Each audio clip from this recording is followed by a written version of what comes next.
Bismillahirrahmanirrahim. Ayo bawa harta ke surga. Dukung pembangunan sekolah Islam Mufid dengan donasi ke rekening atas nama Yayasan Muflih untuk Islam dan Dakwah. Bismillahirrahmanirrahim. Assalamualaikum warahmatullahi wabarakatuh. Alhamdulillahi wa kafa. Wassalatu wassalamu ala rasulillahi mustafa wa ala alihi wa ashabihi wa man iqtafa. Hadirin dan hadirat yang dirahmati Allah, kita bersyukur kepada Allah pada kesempatan malam hari ini kita bisa lanjutkan kembali pembahasan Rasyul Barad Syarah Al-Adab Al-Mufrad. Saya awali kajian ini dengan kuis terlebih dahulu. Berhadiah 2 voucher di toko baju. Isinya apa saya nggak tahu. Bisa jadi baju, bisa jadi jilbab. Siapa yang tahu makanan favorit mamanya dan makanan yang tidak disukai mamanya? Angkat tangan. Yang paling dia suka apa? Ikan gabus, ikan rebus. Yang dia nggak suka? Ikan goreng. Gampang ya? Oke. Ahsantum. Ini berkenaan dengan faidah di minggu lalu, bahwa di antara yang bisa menjadi penggugur seseorang dari dosa-dosanya adalah memberi makan kepada ibunya. Sebagaimana Nabi SAW katakan, wa'at'amtaha at-ta'am. Kamu berikan mamamu makan. Dan tentu seseorang kalau ingin menyiapkan makanan untuk ibunya, dia pasti cari yang paling dia suka. Dan dia harus tahu apa yang mamanya tidak suka. Inilah kenapa saya kasih kuis demikian. Karena sebagian orang, dia hafal mati makanan kesukaan istrinya, tapi dia nggak pernah tahu mamanya itu suka apa.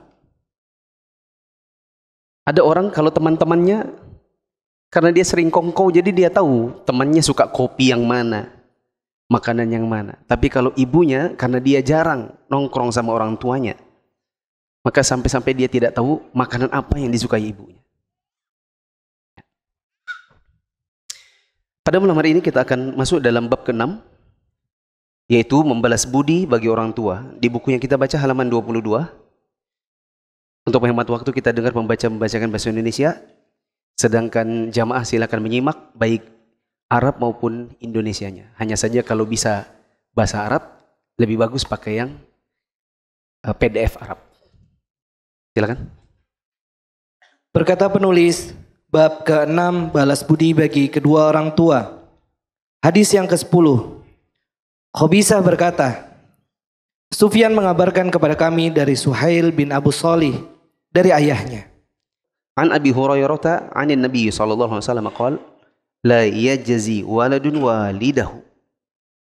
Dari Abu Hurairah radhiyallahu anhu, dari Nabi sallallahu alaihi wasallam, beliau bersabda bahwa seorang anak tidak akan bisa membalas budi kedua orang tuanya illa an yajidahu mamlukan, kecuali kalau anak itu dapati orang tuanya dalam keadaan berstatus budak, fayashtariyahu fayu'tiqahu, kemudian dia membeli orang tuanya tersebut lalu dimerdekakannya.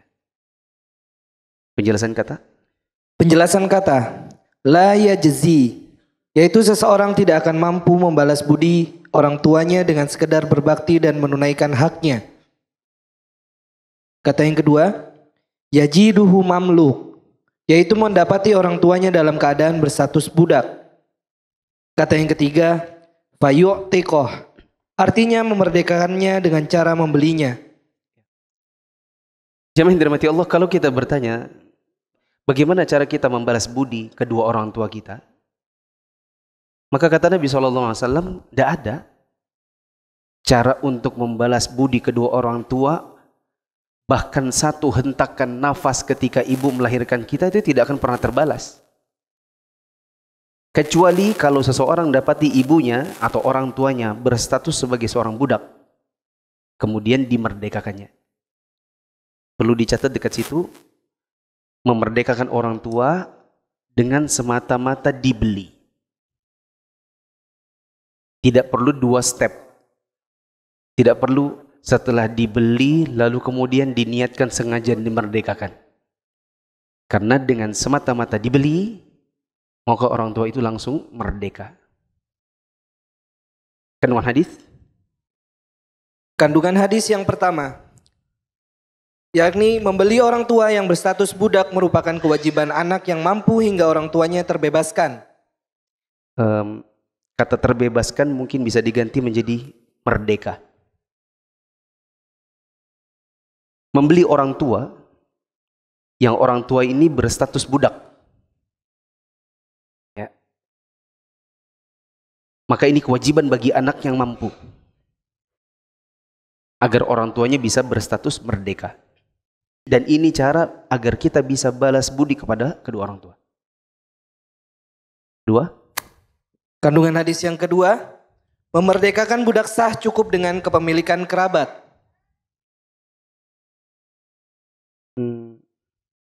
Kata cukup itu diganti menjadi semata-mata. Kata cukup diganti menjadi semata-mata. Artinya memerdekakan budak dari kalangan orang tua maksudnya, itu sah dengan semata-mata kepemilikan alias dibeli.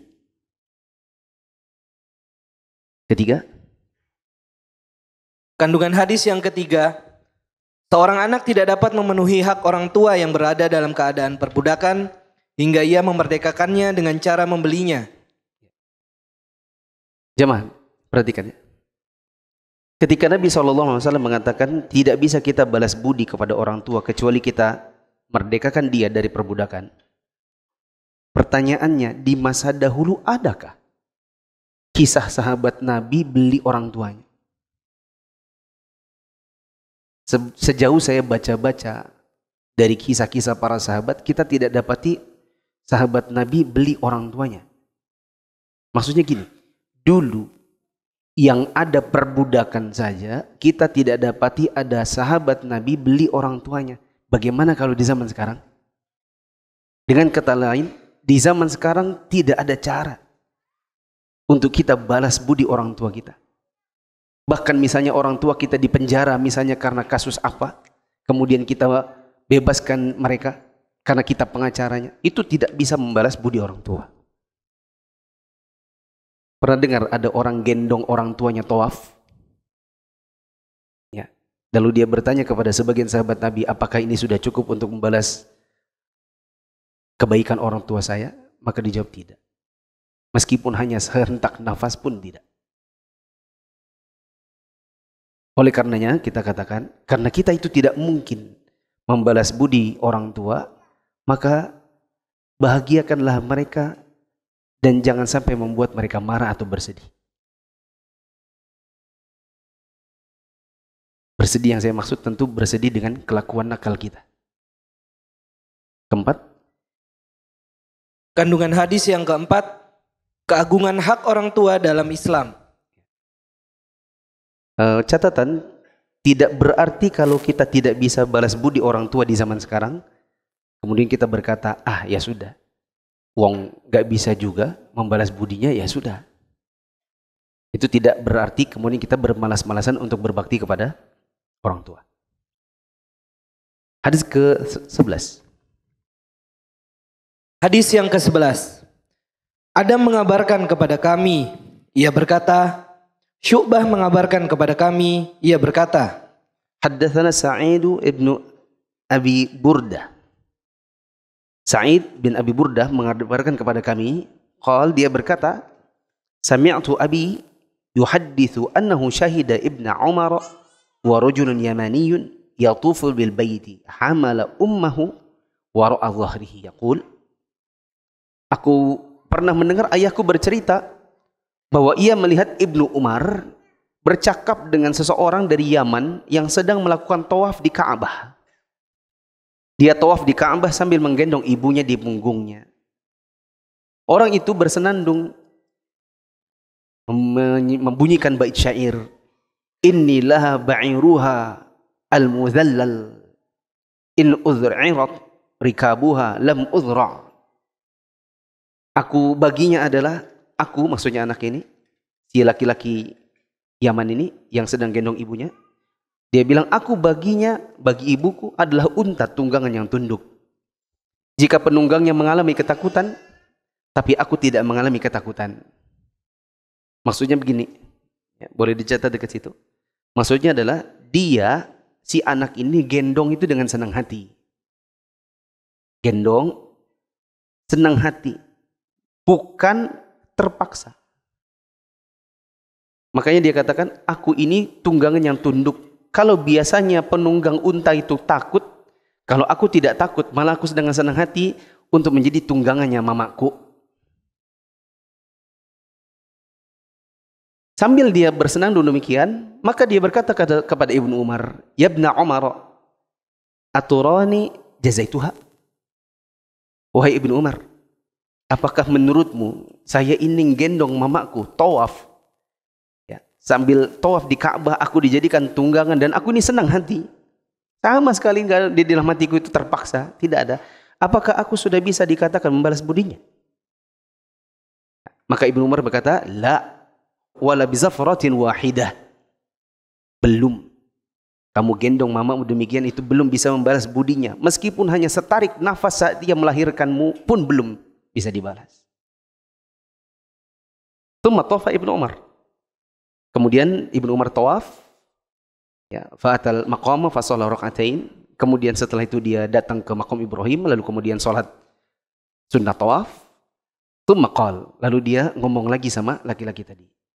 Ya Ibn Abi Musa, inna kulla raka'ataini tukaffirani ma amamahuma. Wahai Abi Musa, sesungguhnya setiap 2 rakaat menghapuskan dosa-dosa dari perbuatan sebelumnya. Penjelasan kata us'irtu, yaitu ketakutan. Yang kedua, rikabuha, artinya unta. Yang ketiga, bizafrotin, yaitu isim marroh dari az-zafir, yaitu hembusan nafas yang terjadi berulang kali, sehingga terkadang menyebabkan tulang rusuk sakit. Hal ini terjadi ketika wanita melahirkan. Kita bisa tanya sama mama kita atau tanya sama istri kita, bagaimana rasanya perempuan itu melahirkan? Sakitnya seperti apa? Dan itu tidak bisa di setiap hembusan nafas saat melahirkan, tidak bisa dibalas meskipun dengan seseorang tawaf gendong mamanya. Kalau di zaman sekarang tidak ada tawaf gendong mama, itu tidak ada. Jarang ya. Yang ada pakai kursi roda. Bawa dari Indonesia, dibagasikan. Kalau nggak bawa, pinjam depan Masjidil Haram. Jarang ada orang bilang, "Mak, sini ku gendong, Mak." Jarang. Yang ada, "Mak, ayo kita cari kursi roda." Atau sudah prepare dari sini, sudah bawa kursi roda. Kandungan hadis? Kandungan hadis yang pertama, perintah untuk berkhidmat kepada ibu.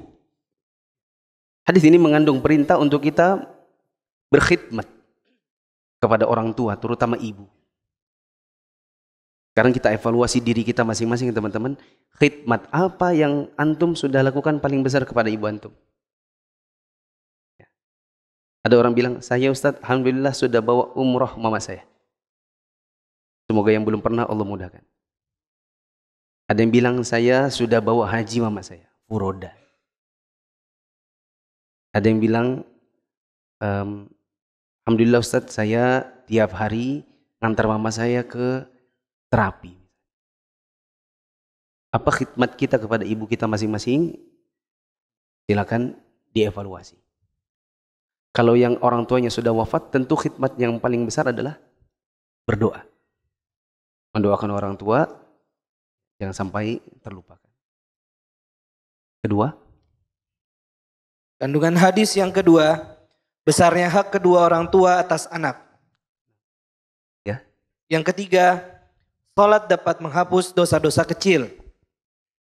Selanjutnya, Yang keempat, keutamaan tawaf dan salat di maqam Ibrahim. dan sholat di makam Ibrahim ini maksudnya sholat sunnah tawaf. Semoga Allah mudahkan yang belum pernah, dan semoga yang sudah pernah Allah berikan rezeki untuk kesana lagi. 12. Hadis yang ke-12. Abdullah bin Shalih mengabarkan kepada kami, ia berkata, Al-Laits mengabarkan kepada kami, ia berkata, Khalid bin Yazid mengabarkan kepada kami dari Sa'id bin Abi Hilal dari Abu Hazim.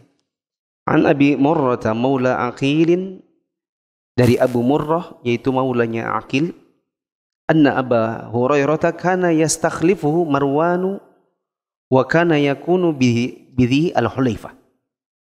Bahwa Abu Hurairah pernah diminta untuk mewakili Marwan bin Hakam saat ia berada di Dzul Hulaifah. Maksudnya menggantikan sebagai pemimpin. Fakanat ummuhu fi baitin wa huwa fi akharin. Dan di sana dia berdomisili, ibunya tinggal satu rumah. Ya. Sedangkan siapa namanya? Abu Hurairah berada di rumah yang lain. Ya. Karena ibunya saat itu tidak mau satu rumah dengan Abu Hurairah. Qal, ya, diceritakan فإذا أراد أن يخرج وقف على بابها فقال السلام عليك يا أمته ورحمة الله وبركاته. Kalau Abu Hurairah akan pergi, maka dia akan berdiri di depan pintu rumah ibunya, lalu dia berkata, Assalamu alaiki, semoga keselamatan untukmu wahai ibuku, begitu juga semoga Allah memberikan rahmat dan keberkahannya. Ya, Abu Hurairah ini berhenti dulu di depan rumah ibunya sambil memberikan salam yang lengkap. Fatakul wa alaika ya bunai wa rahmatullahi wa barakatuh. Maka nanti ibunya akan menjawab, wa alaika, begitu juga untukmu wahai anakku, rahmat dan keberkahan Allah juga untukmu. Ya, nanti kalau sudah dijawab ibunya, maka Abu Hurairah bilang lagi, rahimakillahu kama rabbaitini saghiran. Semoga Allah merahmatimu wahai ibu sebagaimana engkau dulu mengasuhku di waktu kecil. Ya. Kalau sudah demikian, maka ibunya jawab lagi, rahimakallah kama barartani kabiran. Semoga Allah juga merahmatimu wahai anakku sebagaimana sekarang engkau berbakti kepadaku di saat engkau telah dewasa. Tsumma idza arada an yadkhula sana'a mithlahu. Dan begitu pula apabila Abu Hurairah nanti akan masuk ke dalam rumah, maka dia akan melakukan yang sama seperti waktu dia. Lihat dulu ada takhrij di nomor 16. Sanad hadis ini hasan, atau sanad athar ini hasan, meskipun sebagian ulama ada yang mendhaifkan. Ada seorang rawi yang bernama Sa'id bin Abi Hilal dalam sanadnya. Jumhur ulama menganggapnya thiqah dan tidak terbukti bahwa dia itu ikhtalata atau tercampur hafalannya. Ya. Karena ada sebagian perawi, misalnya dia menyandarkan riwayat yang dia sampaikan dengan catatan, pakai catatannya atau pakai bukunya. Lalu kemudian Allah takdirkan ternyata bukunya terbakar. Ya. Lalu kemudian sebagian ulama menganggap khawatirnya tercampur antara hafalannya dengan yang antara yang keliru dengan yang benar karena hilang catatannya. Ada juga mungkin orang yang ketika dia sudah menua, maka hafalannya sudah mulai berubah karena tuanya. Maka itu dikatakan ikhtalata. Tetapi yang benar hadis ini adalah hadis yang riwayat ini riwayat yang hasan. Penjelasan kata? Penjelasan kata yastakhlifu, yaitu menjadikannya sebagai wakil atau pengganti dirinya. Yang kedua, Bizil Hulaifah, yaitu sebuah tempat yang terkenal dan terletak sekitar 6 mil dari kota Madinah. Yang ketiga, Ya Ammata, yaitu sebuah panggilan. Huruf ta dan alif pada kata tersebut berfungsi sebagai pengganti huruf ya mutakallim, dan huruf ha berfungsi sebagai saktah. Maksud kata tersebut adalah wahai ibuku. Jamaah yang dirahmati Allah, disebutkan dalam hadis atau riwayat yang ke-12 ini bahwa Abu Hurairah itu pernah diminta untuk mewakili Marwan ibn Hakam, ya, dan dia tinggal di Dzul Hulaifah dan tidak satu rumah dengan ibunya. Ya, karena ibunya tidak mau satu rumah dengan dirinya. Kemudian kalau Abu Hurairah akan pergi, maka dia ucapkan Assalamualaikum warahmatullahi wabarakatuh. Nanti ibunya pun akan menjawab yang sama, Waalaikumsalam warahmatullahi wabarakatuh. Lalu kemudian dia mendoakan ibunya, semoga Allah memberkahimu wahai ibu sebagaimana engkau dahulu mengasuhku di waktu kecil. Nanti ibunya akan menjawab, semoga Allah juga merahmatimu wahai anakku karena engkau telah berbakti kepadaku di saat engkau telah dewasa. Dan ini bagian dari baktinya Abu Hurairah kepada ibunya. Ada dari kita orang Indonesia yang seperti ini kepada ibunya? Saya kira jarang kita temukan yang demikian. Mungkin karena budaya kita, culture-nya kita itu tidak seperti itu. Kita tidak terbiasa untuk memulai pembicaraan atau bertemu dengan orang tua dengan banyak doa. Tidak seperti orang-orang Arab. Kalau orang-orang Arab itu, saya ketika pertama kali datang ke sana, culture-nya nggak sama. Dia nanya bagaimana kaburmu aja, nanyain bisa sampai 3 kali. Jadi saya pikir begini, tadi saya sudah jawab. Dia bilang, kaifa haluk muflih? Alhamdulillah. Kaifa? Alhamdulillah. Kaifa haluk? Kok nanya lagi? Perasaan sudah jawab 3 kali. Tapi memang begitu ternyata adabnya orang di sana. Begitu juga ketika mereka mengatakan, kaifal ahwal? Gimana kabarnya? Apa yang terjadi? Nanya itu berulang kali. Begitu juga orang-orang kepada orang tuanya kalau di sana, ya, mereka senantiasa mungkin di semenit pertama isinya kalau nelpon orang tuanya ya nelpon dengan doa-doa. Semoga sehat mama, semoga sehat bapak, gimana kabarnya? Semoga sehat, semoga Allah memberkahi, semoga Allah. Kalau kita di sini kita bilang kayak gitu, gimana ma, gimana kabar kayak? Semoga sehat ya, semoga Allah memberkahi. Pasti ditanya, kamu sakit apa? Karena nggak biasa. Tapi mungkin ada bakti yang lebih besar dari Abu Hurairah kepada ibunya, yaitu manakala dia berjuang agar ibunya masuk Islam. Dia berusaha agar ibunya masuk Islam, tapi ibunya nggak pernah mau di awal-awal. Ya. Sampai akhirnya ketika dia mendakwahi ibunya, ada satu kali di mana ibunya itu mengucapkan hinaan kepada Nabi. Yang hinaan ini melukai hati Abu Hurairah. Soalnya ibunya menghina Nabi. Maka dia datang kepada Nabi SAW. Dia mengadu, ya Rasulullah, ibuku mengatakan sesuatu tentangmu. Dan aku sedih dan aku terluka. Bagaimana ya Rasulullah, bisakah doakan saja agar ibuku dapat hidayah? Ya, maka Rasulullah SAW kemudian mendoakan ibunya Abu Hurairah agar masuk Islam. Kalau Nabi yang berdoa, maka tinggal tunggu nanti hasilnya. Abu Hurairah pulang. Ketika dia pulang, dia dapati ibunya dalam kondisi sedang berwudu. Ya. Lalu kemudian, singkat kata, akhirnya ibunya mengucapkan syahadat dan masuk Islam. Mungkin ini bakti terbesar seorang anak yang memiliki orang tua yang kafir. Yaitu, mengantarkan hidayah Islam kepada orang tuanya. Penjelasan kata, tadi sudah dibaca. Kandungan hadis. Kandungan hadis yang pertama, perhatian para sahabat dalam menghormati ibu mereka dan mendoakan kebaikan bagi mereka. Ya. Dari sini kita bisa lihat bagaimana para sahabat menghormati orang tua mereka dan senantiasa mendoakan kebaikan bagi orang tuanya. Bahkan dicontohkan oleh Abu Hurairah, doa ini dia lakukan pergi dan pulang. Kalau pergi di pagi hari, pulang di sore hari, dia selalu berhenti di depan rumah ibunya, lalu kemudian berteriak mendoakan orang tuanya. Ya. Saya mau ngajak diri saya sendiri dan kita semua, bagaimana kalau kita mulai dari sekarang membiasakan untuk mengalahkan ego merasa kan nggak biasa. Ego seperti ini kita kalahkan, lalu kita biasakan untuk berlaku baik kepada orang tua kita. Meskipun mungkin di awalnya agak aneh.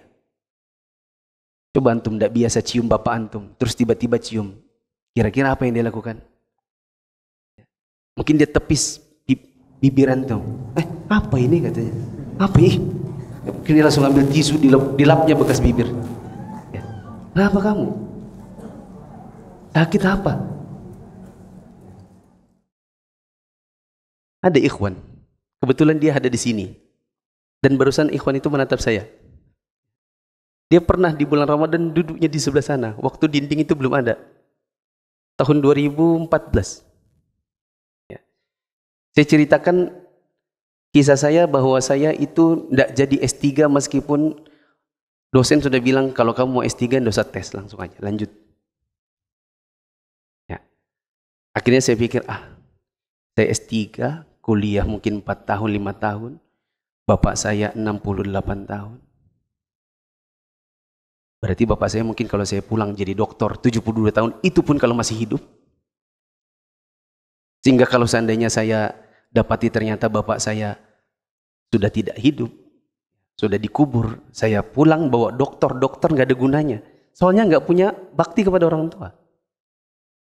Bakti apa dari title? Nggak ada, nggak ada yang bisa dibanggakan.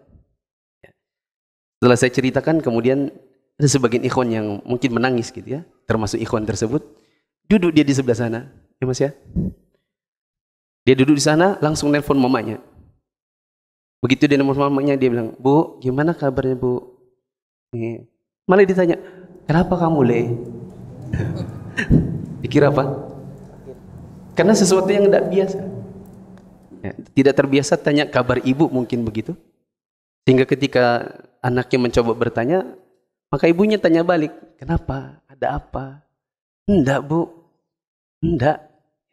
Hanya karena terinspirasi untuk menanyakan kabar orang tua. Mari kita coba, nanti kalau kita sehari-hari kita mulai ubah kebiasaan yang mungkin tidak terbiasa. Kedua, kandungan hadis yang kedua, semangat untuk mendidik anak sejak kecil akan membuahkan berbagai manfaat dan kebaikan bagi orang tua di masa tua. Inilah kandungan hadis yang kedua, ada motivasi untuk kita bisa mendidik anak kita sejak kecil. Mendidik anak sejak kita kecil, buahnya adalah kebaikan dan manfaat bagi kita nanti waktu kita tua. Nanti kalau kita sudah tua, teman-teman, kita sudah tidak bisa angkat galon, sudah tidak bisa masak, kaki sudah sakit. Kalau mau ke rumah sakit harus ada yang antar. Ya. Kemudian kalau seandainya kita bukan orang yang berada, bukan pensiunan yang uangnya selalu ada, kita butuh duit juga dan nafkah dari anak kita. Kalau kita tidak didik mereka sejak kecil, pertanyaannya nanti siapa yang rawat kita waktu kita tua? Penyesalan terbesar bagi orang tua manakala dia dapati anaknya setelah dewasa, gak ada satupun yang mau tanya, mamanya makan apa, gak ada yang peduli. Orang tuanya tinggal di mana, gak ada yang mau tahu. Bahkan orang tuanya bisa jadi tinggal sendirian, nggak tahu kah mamanya itu jatuh di dalam WC kah, pingsan di dekat ranjang kah, nggak ada yang tahu. Karena setiap anak masing-masing punya kehidupan sendiri, nggak ada yang peduli. Dan ini tentu tidak akan bisa kita dapatkan kalau kita tidak didik anak kita sejak kecil untuk mereka mengerti tentang bakti kepada orang tua dan besarnya pahala bagi mereka kalau mereka melakukannya. Yang ada, mereka mungkin menunggu kapan mamaku ini mati. Soalnya semuanya mau berebutan harta warisannya. Lanjut. Kandungan hadis yang ketiga, ketentuan yang berlaku mengenai pemberian kewenangan mewakili saat pemimpin tidak ada. Coret kata pemberian kewenangan. Atau tidak usah dicoret, diganti saja, ditambahkan kata istikhlaf. Istikhlaf. Kalau tidak tahu tulisan Arabnya, tulis saja ISTIKHLAF. Istikhlaf. Maksudnya riwayat ini menunjukkan sahnya istikhlaf, yaitu pemberian kewenangan kepada seseorang untuk mewakili pemimpin waktu pemimpinnya absen. Nah, kalau teman-teman pernah ikut kajian tindak tanduk penguasa, maka di bagian-bagian awal ada tentang 3 tata cara mengangkat pemimpin. 1 baiat, 2 istikhlaf. Ketiga saya tidak usah sebutkan, silakan cari di buku tersebut. Kandungan hadis yang keempat tidak di situ, silakan mencatat. Ya. Anjuran untuk tetap berbakti meskipun sudah jadi orang besar. Anjuran untuk tetap berbakti kepada orang tua meskipun sudah jadi orang besar. Misalnya jadi pemimpin, berbakti kepada orang tua meskipun sudah jadi presiden. Sebagaimana Abu Hurairah pernah mewakili pemimpin ketika itu, lalu kemudian dia tetap berbakti kepada orang tuanya meskipun sudah jadi orang besar, jadi seorang pemimpin. Hadis ke-13. Hadis ke-13. Abu Nuaim mengabarkan kepada kami, ia berkata, Sufyan mengabarkan kepada kami dari Atha bin As-Saib dari ayahnya. An Abdullah ibn Amr radhiyallahu anhuma. Dari Abdullah bin Amr radhiyallahu anhuma, dia berkata, Ja'a rajulun ila Nabi sallallahu alaihi wasallam yubayyi'uhu 'ala al-hijrah. Pernah suatu ketika seorang laki-laki datang kepada Rasulullah sallallahu alaihi wasallam meminta dibaiat untuk ikut hijrah. Ada riwayat yang lain dia minta ikut jihad. Wa taraka abawaihi yabkiyan. Hanya saja ketika dia ikut hijrah atau ikut jihad itu, dia tinggalkan orang tuanya dalam kondisi dua-duanya menangis. Mungkin orang tuanya tidak mau dia berangkat. Bisa jadi karena jihadnya ketika itu bukanlah jihad yang fardu ain. Ada sebagian orang yang dia tidak fardu ain untuk dirinya ikut jihad. Ya. Seperti yang di bawah 15 tahun itu belum wajib ikut jihad. Meskipun kita dapati ada peperangan tertentu yang di situ ada anak-anak kecil ikut-ikut. Begitu juga orang yang sudah sangat tua itu diberikan uzur untuk tidak ikut jihad. Nah, ini ada anak muda mau ikut jihad tapi orang tuanya nangis. Faqal, maka Nabi SAW bersabda kepadanya, Irji' ilaihima wa adhikhuma kama abkaitahuma. Pulanglah kamu ke rumah orang tuamu, kembali kepada keduanya dan buatlah keduanya tertawa sebagaimana tadi engkau telah membuat keduanya menangis. Penjelasan kata? Penjelasan kata al-hijriyah. Al-hijrah. Al-hijrah, yaitu berpindah dari satu negeri ke negeri lain dalam rangka beribadah kepada Allah Ta'ala. Tadi saya sampaikan bahwa ada riwayat yang lain yang menjelaskan maksudnya dia adalah pergi jihad. Terus? Wahat hikuma, yaitu buatlah keduanya tertawa dengan senantiasa menemani mereka. Kata yang ketiga, abkaitahuma, yaitu keduanya menangis dengan perpisahan dirimu dari keduanya. Kandungan hadis? Kandungan hadis yang pertama, selama jihad yang berlangsung bukan fardu ain, maka tidak dibolehkan berjihad tanpa meminta izin dari kedua orang tua. Ya. Ada jihad, kalau dia fardu ain, maka tidak wajib untuk minta izin orang tua.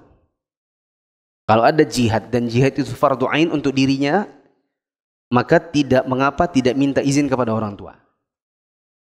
Akan tetapi jihad yang bukan fardu ain untuk dirinya, maka tidak boleh dia ikuti kecuali dengan meminta izin kepada orang tua.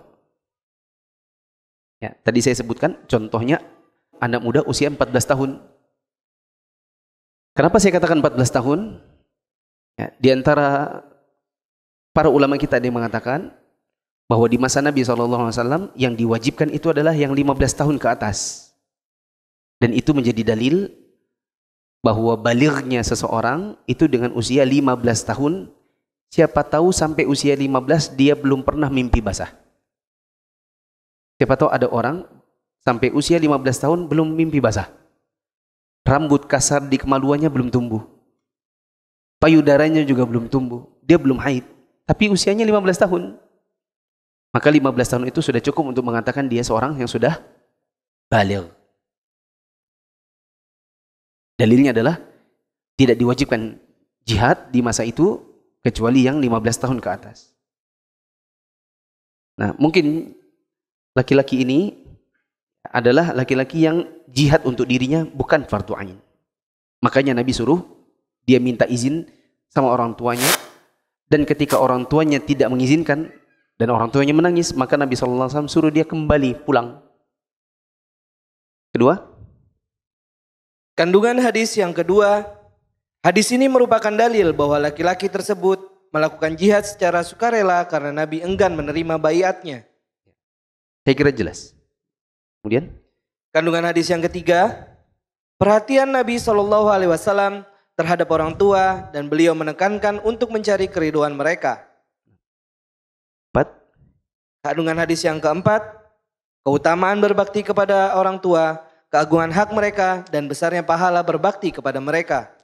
Sampai-sampai jihad bila bukan fardu ain itu bisa dikalahkan dengan izinnya orang tua. Kandungan hadis yang kelima tidak ada di situ, silakan dicatat. Segera balas kesalahan kita kepada orang tua. Segera balas kesalahan kita kepada orang tua. Karena tidak ada dari kita yang tidak punya kesalahan sama orang tuanya. Pasti ada. Apalagi kita orang Balikpapan. Yang Balikpapan ini percampuran suku melahirkan kalimat-kalimat yang kalimat itu bagi kita mungkin biasa. Tapi kalau kita ngomong sama orang tua seperti itu termasuk kekurang ajaran dan durhaka. Seperti yang saya contohkan di minggu lalu, ada perkataan, apa sih mama ini?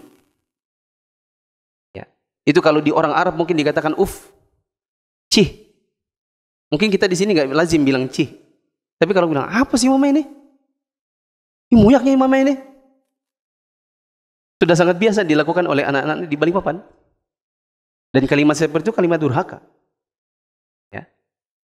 Maka kalau seandainya kita punya kesalahan kepada orang tua, segera balas kesalahan tersebut. Dalilnya adalah Nabi SAW bilang, kembali sama orang tuamu. Nabi tidak bilang, ya udah, ayo kita jihad dulu. Nanti kalau sudah pulang baru kamu minta maaf. Nabi tidak bilang gitu. Nabi bilang langsung pulang. Bikin keduanya tertawa sebagaimana tadi kamu sudah bikin keduanya menangis. Saya ceritakan diri saya sendiri ya. Karena saya nggak tahu mau ceritakan yang mana. Dan saya nggak pernah dengar cerita ini kecuali cerita saya sendiri. Saya pernah marah sama adik saya. Karena persiapan pernikahan saya. Adik saya mungkin ada di atas. Kami lagi di dapur, persiapan pernikahan tentang undangan begitu. Kemudian saya marah kepada dia. Dan kemarahan saya itu membuat bapak saya kaget. Karena duduknya itu berdekatan. Saya tidak marah sama bapak saya tidak membentak bapak saya. Yang saya marahi adik saya. Tapi kemarahan saya kepada adik saya, bikin bapak saya kaget. Bapak kemudian marah karena kaget kan. Kemudian dia berdiri. Saya segera langsung minta maaf. Berdiri juga. Saya langsung cium tangannya, saya langsung cium pipinya, langsung saya peluk. Waktu itu belum ada cucu-cucu, jadi masih ngomong Pak. Maaf ya Pak ya. Maaf. Terus saya nangis. Karena bikin bapak saya marah sama saya. Karena dia kaget dengan suara saya. Karena saya marahin adik saya, bukan marahin bapak saya. Terus mama saya bilang, Masya Allah bagus kamu gitu. Karena orang tua biasanya langsung reda. Dan itu contoh yang bagus. Contoh untuk kita mau minta maaf sama orang tua kita segera. Nggak nunggu nanti orang tua kita sudah berbulan-bulan lamanya, bahkan nunggu lebaran baru kemudian minta maaf. Terlambat rasanya. Saya pernah bikin mama saya marah. Mama saya mungkin ada di atas. Karena saya tidak pacaran, tidak melalui proses pacaran, hanya ta'aruf kemudian langsung nikah. Jadi mama saya bilang, jangan dulu ya pindah dari sini. Berapa lama mak? Setahun. Setahun. Disuruh tinggal di rumah orang tua setahun. Saya pikir kalau setahun, kamar mandinya di luar sama-sama. Nanti kalau, tahu kan suami istri maksudnya, kalau mandi lalu kemudian, biasanya kan orang Indonesia itu malu. Kemudian nanti juga kita kalau setahun, kapan kita mandirinya? Ya, kalau kita nanti, ya kalau kita di rumah terus ada kulkas, ada ini, ada makanan, kapan kita mempersiapkan keuangan secara mandiri? Dan lebih lagi yang saya khawatirkan adalah kalau saya sama istri tengkar, Kalau didengarkan orang tua itu nggak enak. Kan? Itu menambah pikiran orang tua. Orang tua sudah pensiun, sudah tua. Kemudian kita tengkar sama istri kita, didengarin sama orang tua. Itu nggak enak rasanya. Bikin nambah beban hati mereka. Maka saya pergi dari rumah. Maksudnya pergi ini ngontrak. Kira-kira 6 rumah dari rumahnya bapak. Saya ngontrak 6 rumah. Saya ingat 1, 2, 3, 4, 5, 6. Saya keluar dari rumah, ngontrak, bayar, kemudian hadiah-hadiah dari teman-teman itu ada yang kasih kulkas kecil. Mungkin yang ngasih kulkas ada di sini. Mas Pak Tony. Saya dikasih kompor sama Mas Tony. Dikasih ini. Kita tata satu-satu di kontrakan. Mulai beli keranjang-keranjang bawang dan seterusnya lah. Gitu. Setiap kali kita ke rumah mama itu selalu cemberut. Selalu dia ketus-ketus kalau ditanya, "Mak, sudah makan kah, Mak?" "Dah." "Mak, mana bapak?" "Mak." Dan itu nggak mama saya banget gitu. Sehari, 2 hari lama-lama saya pikir, ini kayaknya ada sesuatu ini. Dan saya nggak mungkin tenang, saya biarkan mama saya seperti itu. Maka suatu hari akhirnya saya tarik mama saya dari dapur. "Mama mau duduk sini dulu. Mumpung kita cuma berdua di sini. Mama duduk sini." "Apa? Kamu apa?" "Sebentar aja." "Apa sih?" "Duduk di sini." Mama saya duduk di kursi, saya duduk di bawah. Saya pegang pahanya. Saya duduk di lantai, saya pegang pahanya. "Coba mama jujur. Mama marah kenapa?" Enggak mungkin. Kita ini anak sudah umur 24 tahun. Enggak mungkin. Pasti ada sesuatu. Mama kalau ditanya-tanya ini selalu ketus. Akhirnya dia jujur. "Kenapa kamu keluar dari rumah ini? Kan mama sudah bilang 1 tahun baru boleh." Baru saya jelaskan, "Enggak bisa, Mak. Nanti kalau saya bertengkar sama istri saya karena kami nggak kenal, kami cuman bukan orang berpacaran saja orang kadang tengkar. Kita masih penjajakan, kenal, nggak tahu apa namanya kebiasaannya bagaimana. Nanti kasihan mama dengerin kalau anak-anaknya gimana." Kira mama saya nangis juga. Terus saya peluk, saya cium-cium, baru kemudian lega hatinya. Saya bilang, "Mama coba lihat, saya cuma ngontrak 6 rumah dari sini. Mama telepon, saya langsung datang karena cuma 6 rumah saja. Saya bukan pindah kota. Saya bukan pindah ke Manggar. Saya cuma 6 rumah dari mama. Dan lihat saya datang pagi, nanti saya datang lagi sore. Mama tinggal panggil istri saya." Baru kemudian dia lega. Kita itu anak itu harusnya nggak boleh tenang kalau kita nyakitin hati orang tua. Ada orang tuanya sakit hati, dibiarkannya saja bertahun-tahun. Bahkan ada yang saya dengar dari adiknya kandung. Ketemu di airport Jakarta. Nangis berderai air mata. "Saya baru pulang mengantarkan mama saya ke kubur. Kakak saya nggak pernah datang sampai mama wafat baru dia datang. Mama sakit keras, tidak bergeming dia. Dia tinggal di mana, Bu? Sebelah rumah. Bukan beda kota. Sebelah rumah. Tidak bergeming dirinya untuk pindah. Nengok mama atau nanya kabar. Nggak bergeming. Mama dikubur baru dia ikut ngubur. Tapi sudah terlambat. Azan dulu.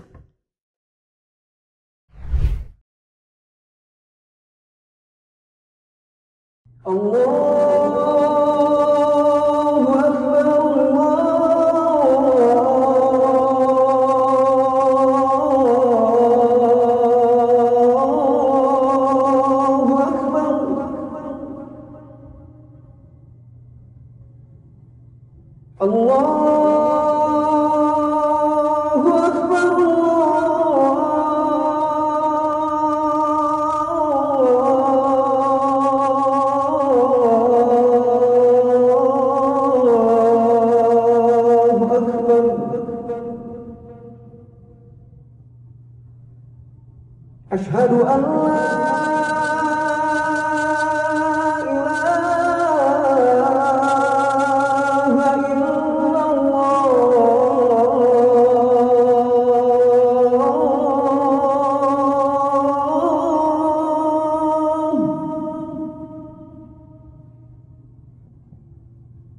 أشهد أن لا إله إلا الله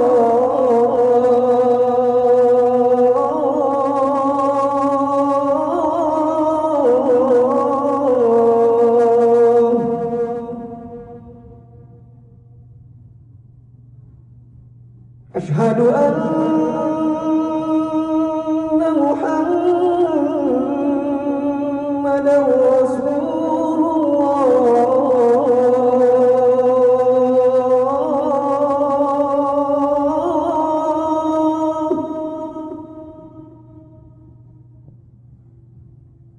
أشهد أن محمدا رسول الله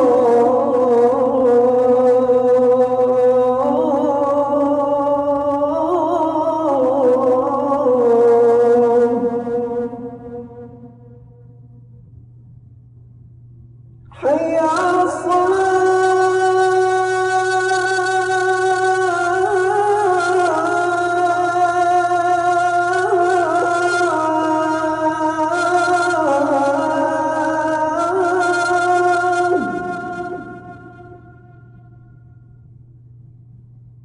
حي على الصلاة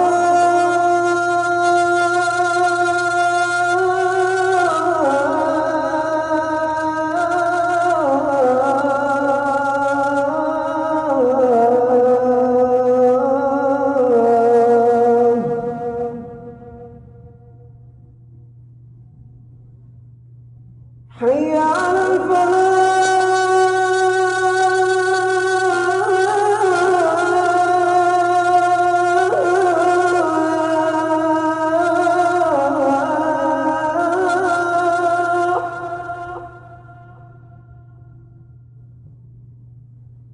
حي على الفلاح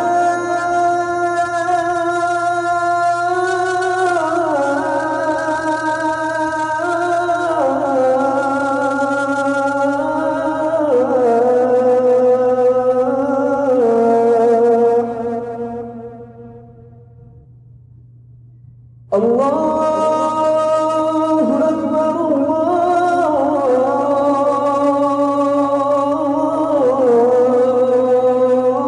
الله أكبر لا إله إلا الله.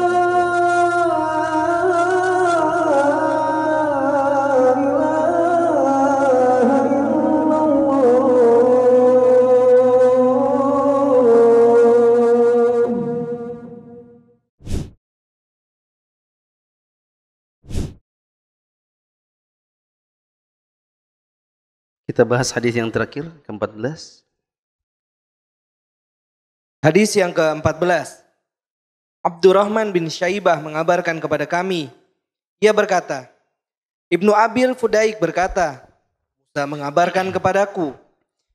An Abi Hazimin, dari Abu Hazim, anna Aba Murrata maula Ummi Hani ibnata Abi Talibin, bahwa Abu Murrah, budak yang dimerdekakan oleh Ummu Hani binti Abu Talib, akhbaruhu, bahwa Abu Murrah itu menceritakan kepadanya, annahu raqiba ma'a Abi Hurairah ila ardihi bil Aqiq,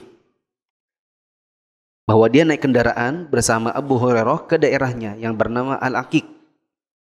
Fa idza dakhala ardahu saha bi a'la sautihi, kalau dia sudah memasuki daerah Al-Aqiq, maka Abu Hurairah akan mengangkat suaranya, lalu kemudian dia mengucapkan, Alaikissalam wa rahmatullahi wa barakatuh ya amatah. Semoga keselamatan dan rahmat serta keberkahan Allah untuk ibu. Taqul, nanti ibunya akan menjawab, wa alaikassalam wa rahmatullahi wa barakatuh. Begitu juga keselamatan untuk dirimu, rahmat dari keberkahan Allah untuk kamu. Kemudian Abu Hurairah ngomong lagi, rahimakillah rabbaitini saghiran. Semoga Allah merahmatimu hai ibu sebagaimana engkau mengasuhku di waktu kecil. Fataqul, maka nanti ibunya akan membalas, ya bunai wa anta fajazakallahu khairan wa radiya anka kama barartani kabiran. Engkau juga wahai anakku, semoga Allah membalasmu dengan kebaikan dan meridhoimu sebagaimana engkau berbuat baik kepadaku waktu engkau sudah dewasa. Qala Abu Musa, kana ismu Abi Hurairah Abdullah ibn Amr. Musa mengatakan, namanya Abu Hurairah dulu adalah Abdullah bin Amr. Meskipun kita di zaman sekarang kenalnya dengan nama Abdullah bin Sakhr. Penjelasan? Penjelasan kata Abu Hurairah, yaitu lakob atau sebutan atau nama sebutan seorang sahabat yang mulia, yaitu Abdullah bin Amr. Ya, bisa ditambahkan dari situ, bisa juga bin Sakhr. Bin Sakhr. Ini yang kita sering dengar, Abdullah bin Sakhr. Ada yang mengatakan, sebagian ulama kita menjelaskan Abu Hurairah disebut dengan Abu Hurairah, bapaknya kucing kecil, karena Abu Hurairah ini punya kesukaan, suka main sama kucing kecil. Ya. Makanya namanya Hurairah, karena kucing biasa namanya Hirratun, sedangkan kucing yang kecil pakai isim tasghir namanya Hurairah. Ya, sebagai Mas Salman sama Sulaiman sama Fadil jadi Fudail, Hirrah jadi Hurairah. Nah, kalau saya sendiri jujur saya nggak suka banget sama kucing yang kecil, karena suka naik ke celana terus saya kaget biasanya. Pernah saya lagi sholat waktu tasyahud, telunjuk saya malah dicakar, malah dia lompat ke telunjuk gitu. Al-Aqiq yaitu lembah kota Madinah yang dikatakan sebagai lembah yang diberkahi. Kandungan hadis? Kandungan hadis yang pertama, hadis ini mendorong untuk senantiasa memuliakan ibu dan mendoakan kebaikan baginya dengan hati yang lapang. Ini motivasi untuk kita.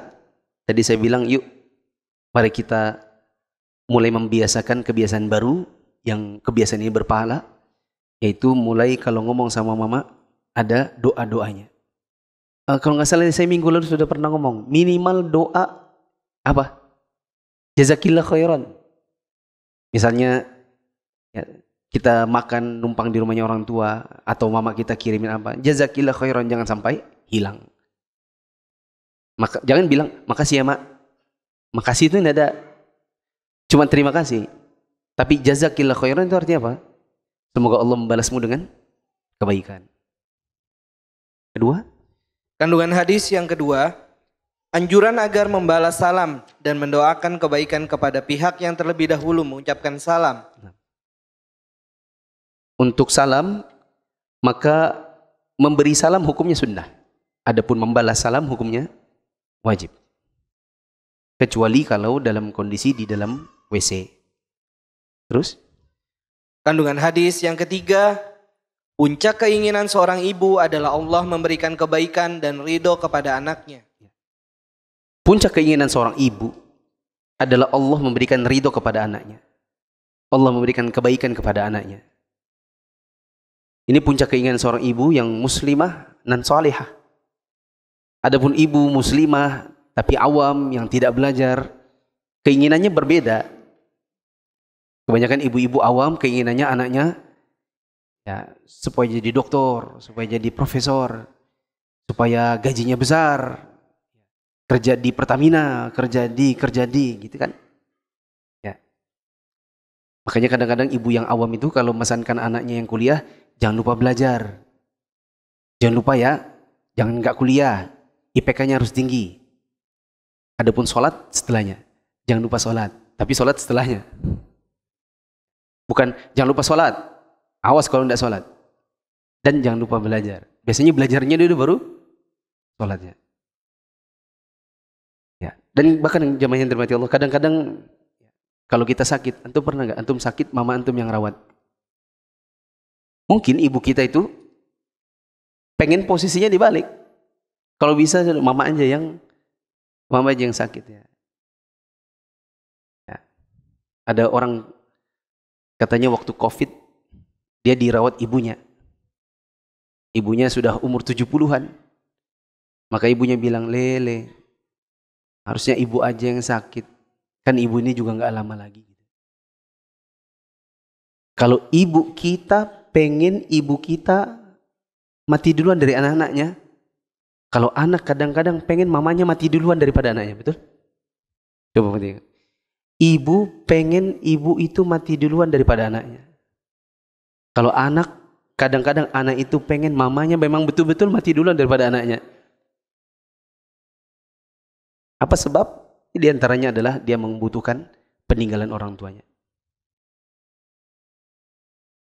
Sampai-sampai orang tua itu ada yang mereka itu demi anaknya, mereka rela berhutang.